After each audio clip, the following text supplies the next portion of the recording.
Benjamin laissa tomber l'arbre d'oranger vide et s'agenouilla à côté de la tombe. Le sol était frais sous ses paumes. « Maman, murmura-t-il d'une voix tremblante, tu me manques. J'essaie, maman, mais c'est dur, trop dur. » Les larmes coulèrent alors, chaudes et incontrôlables. Il rattrapa le temps perdu. Il serra la terre sèche comme si elle pouvait d'une manière ou d'une autre ramener sa mère à lui. « Je ne sais pas pourquoi Dieu vous a enlevés, toi et papa, loin de moi. Il a vu que tante Kim ne m'aime pas. Elle me bat, maman. Elle me fixe. Je ne veux pas rester avec elle à nouveau. Je veux venir te rencontrer. » Benjamin, 8 ans, titubait pieds nus le long de la route étroite en équilibrant un plateau d'oranges sur sa petite tête. Ses petits pieds étaient recouverts de poussière rouge et son short surdimensionné collait à sa silhouette maigre, trempée de sueur. Son cœur était lourd, son estomac vide, et les larmes menaçaient de couler de ses yeux fatigués, mais il savait qu'il ne fallait pas s'arrêter. La voix dure de tante Kim résonnait dans sa tête, « Benji, si tu reviens sans tout vendre, tu pars sans manger. » L'estomac de Benjamin ne se tordait pas de faim cette fois, mais de peur. Ces paroles étaient pires que les coups qu'elle lui avait donnés depuis que ses parents étaient morts. Elle l'avait recueilli non par amour, mais par un sens du devoir tordu. Chaque jour depuis lors, il en avait accroché des oranges de l'aube au crépuscule, traînant ses petites jambes fatiguées à travers la ville. Il s'arrêta brièvement sous l'ombre d'un manguier desséché, le seul réconfort qu'il pouvait trouver contre la chaleur crue. Avec des doigts tremblants, il essuya la sueur de son front, laissant des traces de saleté sur ses larmes pâles. Porteur, le plateau sur sa tête lui donnait l'impression qu'une montagne l'écrasait, mais il savait qu'il n'avait pas le choix. Une femme passa par là, portant un pagne attaché autour de sa taille, et lui lança un regard. Pendant un moment, Benjamin pensa qu'elle pourrait avoir suffisamment pitié de lui pour acheter une orange, mais elle secoua simplement la tête et s'en alla précipitamment. Orange à vendre, des oranges sucrées, sa voix était faible, à peine plus forte qu'un murmure. Personne ne s'arrêta. Les rues étaient trop animées, remplies de la vie de la maison que Benjamin ne se sentait plus faire partie. Les souvenirs de ses parents le hantaient à chaque pas. Son père, un charpentier, avait été son héros. Benjamin avait l'habitude de s'asseoir à ses côtés le soir pour le regarder façonner le bois en de belles formes. Sa voix grave remplie de rire résonnait encore dans son esprit, mais un jour, une toux qui refusait de s'arrêter l'emporta, laissant Benjamin et sa mère seuls. Sa mère, sa douce mère, avait travaillé dur en vendant des arachides au marché pour s'assurer qu'il avait de la nourriture à manger et une chance d'aller à l'école. Il se souvenait de son étreinte chaleureuse, de la chanson qu'elle lui chantait le soir et de l'odeur des haricots frits qui s'accrochaient à ses vêtements. Mais la vie lui avait été chère aussi. Juste 1 an après la mort de son père, elle était tombée malade. Benjamin la regardait impuissant devenir de plus en plus faible, ses yeux vibrants s'assombrissant jusqu'à se fermer pour toujours. Il n'avait pas pleuré le jour où elle avait été enterrée. Non, il avait été trop choqué, trop brisé pour verser des larmes. Mais maintenant, chaque larme qu'il n'avait pas pleurée semblait couler librement, se mélangeant à la sueur et à la saleté sur son visage alors qu'il marchait péniblement le long de la route. De belles choses à vendre, appelait-il à nouveau, sa voix craquant. Un homme avec un vélo s'est finalement arrêté et lui a tendu quelques pièces froissées en échange de 3 oranges. « Oh, merci monsieur » Benjamin chuchota en s'inclinant légèrement, mais l'homme ne le regarda même pas. Le soleil descendait plus bas dans le ciel quand il vendit enfin la dernière orange. Un soulagement l'envahit, mais ce fut de courte durée. Il savait que l'argent qu'il avait ne serait jamais suffisant pour tante Kim. Elle trouverait toujours de quoi se plaindre, trouverait toujours une excuse pour le punir. Il commença la longue marche vers la maison, ses jambes lourdes d'épuisement. En passant devant le cimetière à la limite de la ville, ses pas le menèrent à la tombe de sa mère. Il n'avait pas prévu de s'arrêter. Il savait que tante Kim serait furieuse s'il revenait tard, mais son cœur souffrait trop pour continuer à marcher. Quelque chose en lui le tira vers le petit monticule non marqué de terre où elle reposait. Benjamin laissa tomber l'arbre vide et s'agenouilla à côté de la tombe. Le sol était frais sous ses paumes. « Maman, murmura-t-il d'une voix tremblante, tu me manques. J'essaie, maman, mais c'est dur, trop dur. » Les larmes coulèrent alors, chaudes et incontrôlables. Il se pencha sur la tombe en s'agrippant à la terre sèche comme si elle pouvait d'une manière ou d'une autre la ramener à lui. Je ne sais pas pourquoi Dieu t'a emmené, toi et papa, loin de moi, sanglota Théil. Tante Kim ne m'aime pas, elle me bat, maman, elle me fixe. Je ne veux plus rester avec elle. Je veux venir te retrouver. Le vent se leva légèrement, soufflant les feuilles des arbres voisins. Pour Benjamin, c'était comme une légère caresse, comme si l'esprit de sa mère essayait de le réconforter. Il ferma les yeux, sa silhouette mince tremblait à chaque respiration. Les mots autour de lui semblaient s'estomper alors qu'il imaginait sa voix, son rire, ses bras autour de lui. Dans son esprit, elle était à nouveau en vie, lui souriant, lui disant que tout irait bien. Mais la réalité était dure et le vent se calma vite, ne laissant que le silence oppressant du cimetière. Benjamin s'assit lentement, le cœur lourd de savoir qu'il devait retourner chez tante Kim. S'il restait trop longtemps, elle le battrait à coup sûr. Il essuya ses larmes du revers de la main et ramassa le plateau vide. « Maman, je reviens demain, promit-il, sa voix à peine audible. Je te dis tout. Je t'aime. » Alors qu'il se tournait pour quitter le cimetière, son estomac grogna bruyamment, lui rappelant qu'il n'avait pas mangé de la journée. Il serra son ventre en essayant d'ignorer la douleur. La route du retour s'étendait devant lui comme un cruel rappel de ses souffrances sans fin. Il n'avait aucune idée de combien de temps il pourrait supporter cette vie, mais pour l'instant, tout ce qu'il pouvait faire était de continuer à avancer. Le cœur de Benjamin s'emballa alors qu'il s'approchait de la maison de tante Kim. La faible lumière de la lampe à huile à l'intérieur brillait à travers les minuscules fissures de la porte en bois. Ses petites mains tremblaient alors qu'il la poussait pour l'ouvrir, le grincement assez fort pour annoncer son arrivée. Tante Kim était assise sur un tabouret en bois dans le coin de la pièce, en train de peler des ignames. Ses yeux perçants tombèrent immédiatement sur lui. « Où étais-tu » demanda-t-elle d'une voix coupant le silence comme un fouet. « J'ai vendu toutes les oranges, tante, » bégaya Benjamin en tenant les billets froissés qu'il avait gagnés. Ses jambes semblaient faibles sous lui. Elle lui arracha l'argent des mains et le compta rapidement. « Tu appelles ça de l'argent » siffla-t-elle, sa voix dégoulinante de dédain.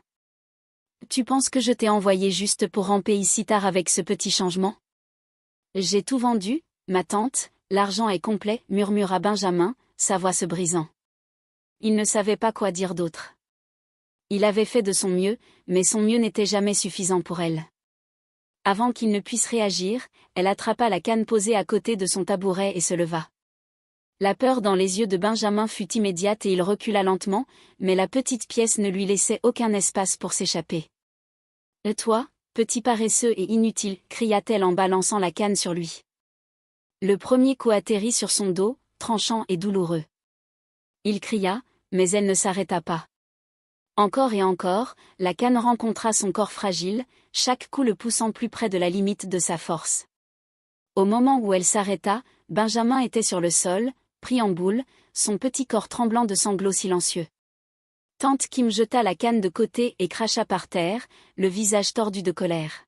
« Va au lit maintenant, dit-elle, et ne pense même pas à manger quoi que ce soit ce soir, enfant inutile. » Benjamin n'a pas discuté. Il avait appris depuis longtemps que protester ne ferait qu'empirer les choses. Il se releva lentement et alla se coucher dans le coin du salon où il dormait habituellement. Il n'y avait pas de matelas, pas de couverture, juste le sol dur et froid. Il s'allongea, ses bras minces s'enroulaient autour de son ventre douloureux, et ferma les yeux, essayant de bloquer la douleur. Mais le sommeil ne venait pas. Son corps lui faisait trop mal et sa faim le tourmentait comme une douleur persistante qui ne voulait pas disparaître.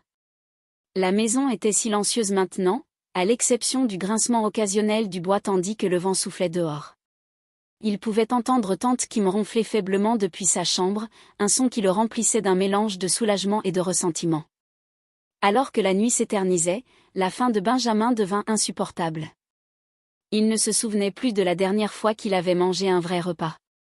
Son esprit se tourna vers la gentille voisine qui vivait à quelques maisons de là, une femme âgée nommée Mama Essa. Elle avait toujours été gentille avec lui donnant parfois de petits morceaux de pain ou de maïs grillé quand tante Kim ne regardait pas. L'idée de manger était trop tentante. Il s'assit tranquillement, son cœur battant fort dans sa poitrine. Et si tante Kim se réveillait ? Et si elle le surprenait en train de sortir en douce? Cette seule pensée lui envoya un frisson dans le dos, mais sa faim était plus forte que sa peur. Benjamin se dirigea prudemment vers la porte, sur la pointe des pieds. Il retint son souffle, ses yeux regardant nerveusement vers l'intérieur de la chambre de tante Kim. Lorsqu'il atteignit la porte, il la poussa lentement juste assez pour sortir. L'air frais de la nuit frappa son visage, un bref soulagement de la chaleur étouffante de la maison. Il courut aussi vite que ses jambes le lui permettaient, ses pieds nus claquant contre le chemin de terre. Il ne s'arrêta pas avant d'avoir atteint la maison de Maman Esther. Debout devant elle, il hésitait. Et si elle était en colère contre lui pour être arrivée si tard? Et si elle ne voulait pas l'aider? Mais sa faim le poussait en avant. Il leva une main tremblante et frappa doucement à la porte en bois. Cela prit un moment, mais bientôt il entendit des pas à l'intérieur. La porte s'ouvrit et le gentil visage patiné de Maman Esther apparut dans l'encadrement. À la faible lumière de sa lanterne, elle demanda « Benjamin, que fais-tu ici à cette heure de la nuit ?» d'une voix pleine d'inquiétude. « Je suis désolé, Maman Esther, » murmura Benjamin, des larmes coulant sur son visage. « J'ai tellement faim, je n'ai pas mangé de la journée. » Son expression s'adoucit immédiatement. « Oh, mon pauvre enfant, entre, dit-elle en ouvrant la porte plus largement. Benjamin entra dans sa petite chambre douillette. Son estomac grogna bruyamment et il baissa les yeux, embarrassé. Maman Esther le remarqua et posa une main douce sur son épaule.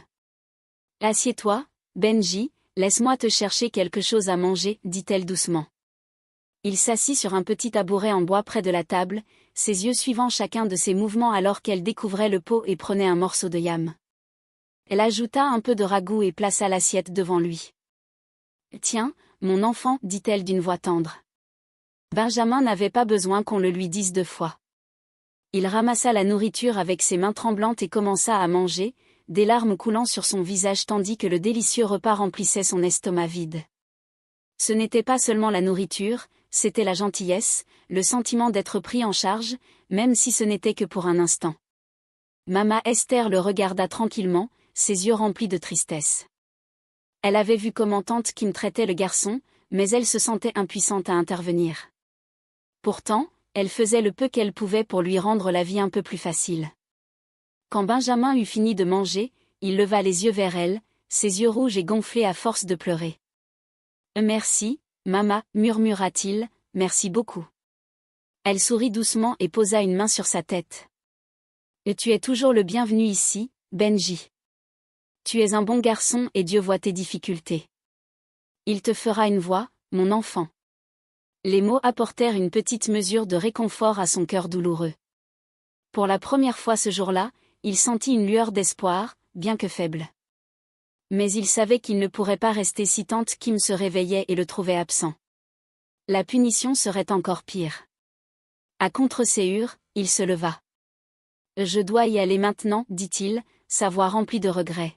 « Merci encore, maman. » Elle hocha la tête, les yeux lourds d'inquiétude.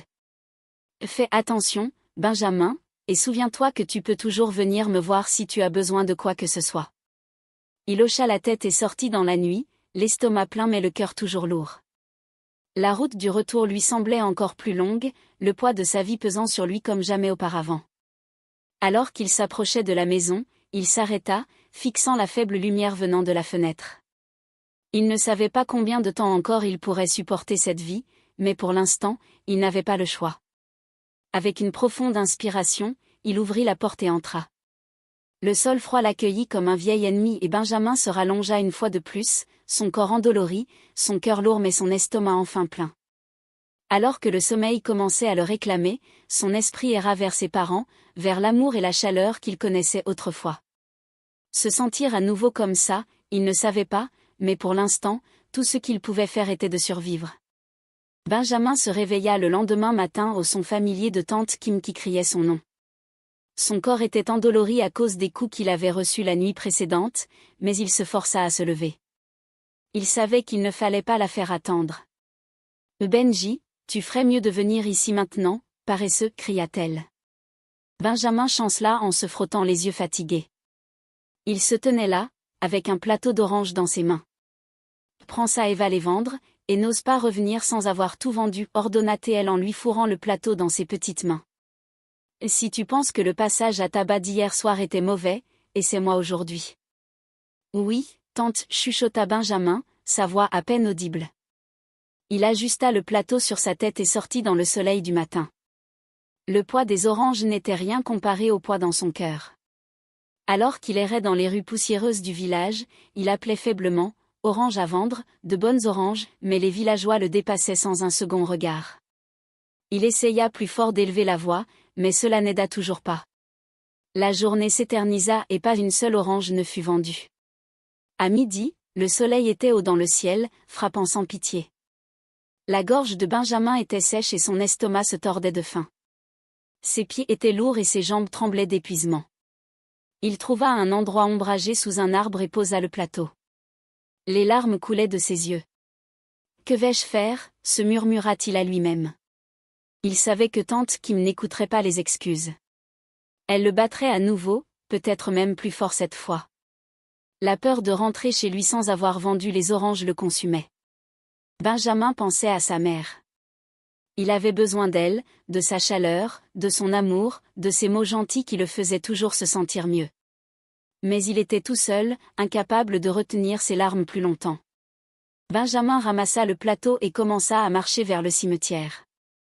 Il ne savait pas pourquoi, mais être près de la tombe de sa mère lui procurait toujours un petit sentiment de réconfort, comme si elle veillait encore sur lui. Quand il atteignit sa tombe, il s'agenouilla et plaça le plateau à côté de lui. La vue du monticule de terre non marquée fit monter de nouvelles larmes à ses yeux. « Maman, murmura-t-il, sa voix tremblante, j'ai essayé mais personne n'a acheté d'orange aujourd'hui. Tante Kim va encore me battre. Je ne sais pas quoi faire. » Son petit corps tremblait alors qu'il se retirait, ses mains agrippant la terre sèche. « Tu me manques tellement, maman, pourquoi papa et toi m'avez-vous quitté? Je n'ai plus personne, je ne veux pas rester avec ma tante. Elle ne m'aime pas, elle me fait mal. » Benjamin s'allongea sur le sol à côté de la tombe, la fraîcheur ressentie contre sa peau brûlante.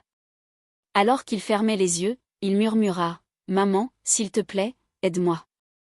Je suis tellement fatigué, je veux juste être avec toi. » L'épuisement de la journée le submergea et il s'endormit rapidement.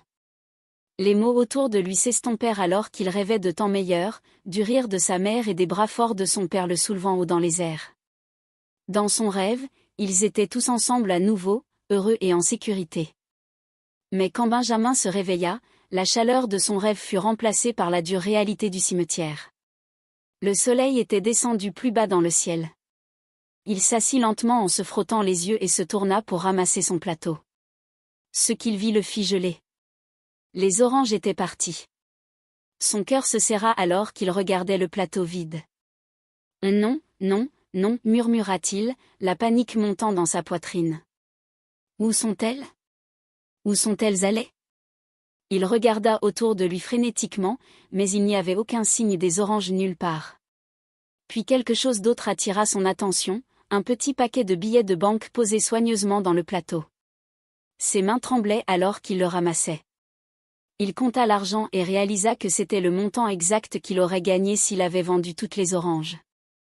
L'esprit de Benjamin se reposa. Qui aurait pu faire ça? Qui aurait pris les oranges mais laissé l'argent? Le cimetière était silencieux, le seul bruit étant le bruissement des feuilles dans la douce brise. Il regarda autour de lui, mais il n'y avait personne en vue. L'air était étrange, presque lourd, comme si quelque chose au-delà de sa compréhension venait de se produire. Il se retourna vers la tombe de sa mère, son cœur battant. « Maman, » murmura-t-il, sa voix tremblante, « était-ce toi ?» Un frisson lui parcourut le dos alors qu'il regardait la tombe. Il ne savait pas quoi penser ou ressentir. Une partie de lui était terrifiée, mais une autre partie ressentait un étrange sentiment de paix. C'était comme si sa mère veillait toujours sur lui, même de l'au-delà. Benjamin resta assis là pendant un moment, serrant l'argent dans ses mains. Les larmes coulaient sur son visage tandis qu'un mélange de gratitude et de confusion remplissait son cœur. « Merci, maman, » dit-il doucement, sa voix se brisant. « Merci. » Mais le soulagement fut de courte durée. Il savait qu'il devait rentrer chez lui. Tante Kim ne le croirait pas s'il lui disait ce qui s'était passé. Elle l'accuserait d'avoir volé l'argent ou d'avoir menti sur la vente des oranges. Il ne savait pas comment il lui ferait face. Alors que le soleil se couchait, Benjamin se leva et essuya ses larmes. Il plaça l'argent soigneusement dans sa poche et ramassa le plateau vide. Ses jambes étaient lourdes alors qu'il commençait le chemin du retour à la maison, son esprit rejouant les événements étranges encore et encore. Quand il atteignit la maison, il s'arrêta devant la porte, son cœur battant dans sa poitrine. Le son de la voix intérieure de tante Kim fit trembler son estomac de peur. Prenant une profonde inspiration, il poussa la porte et entra. La voix aiguë de tante Kim le salua immédiatement.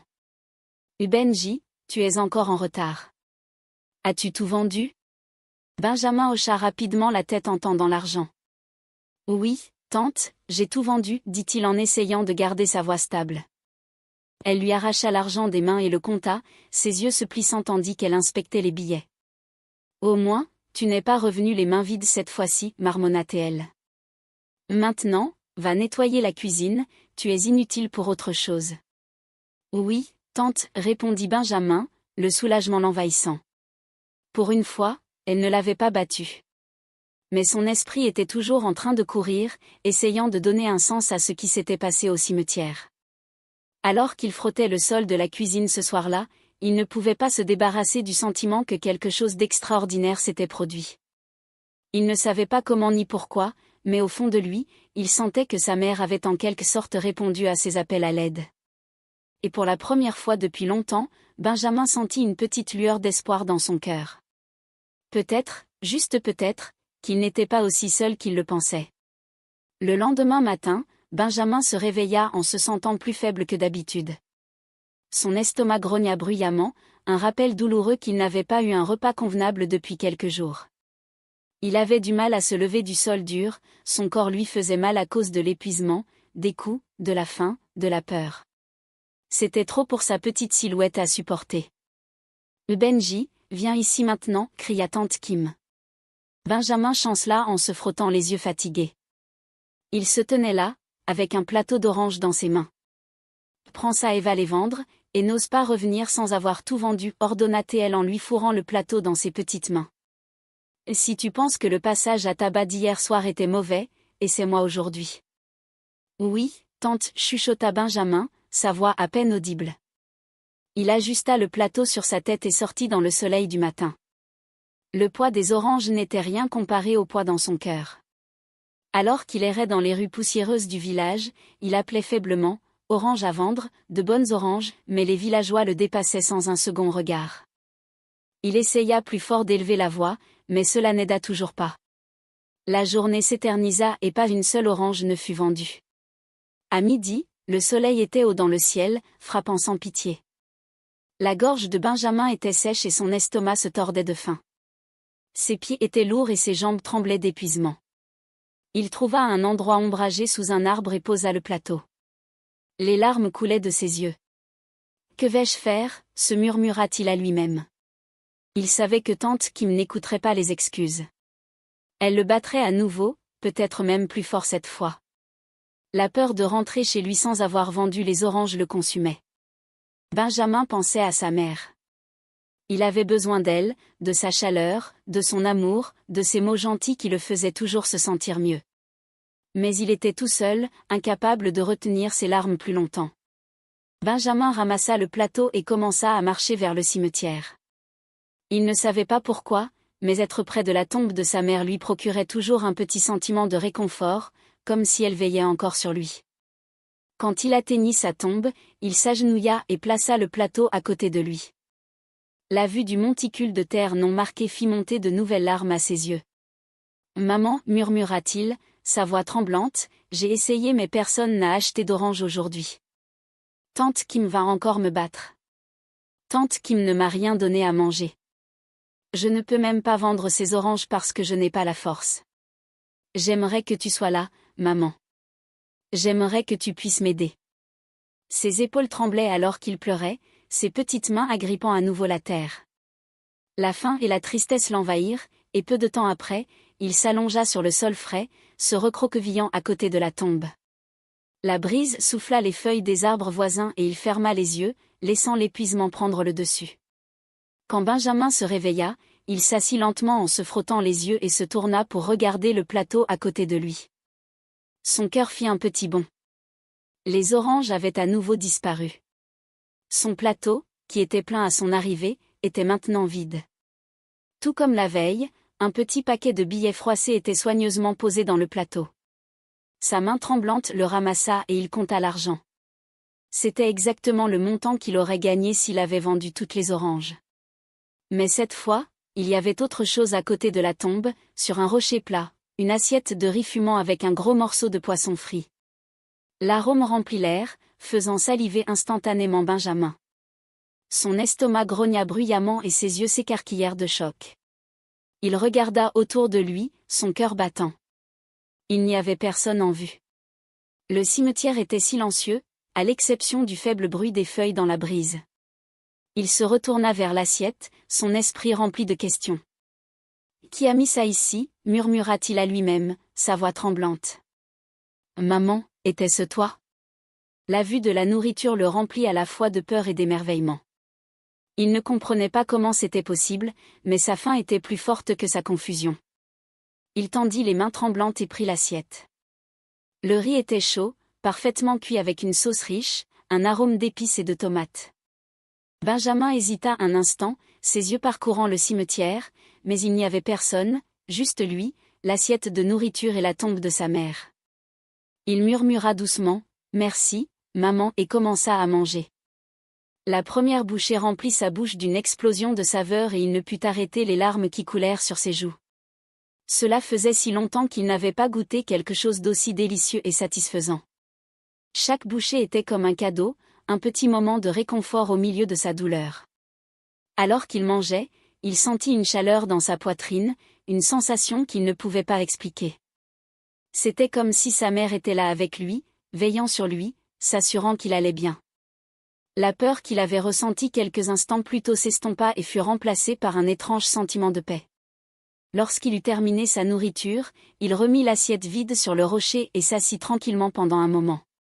Le ciel commençait à s'assombrir et il savait qu'il devait rentrer chez lui, mais une partie de lui ne voulait pas partir.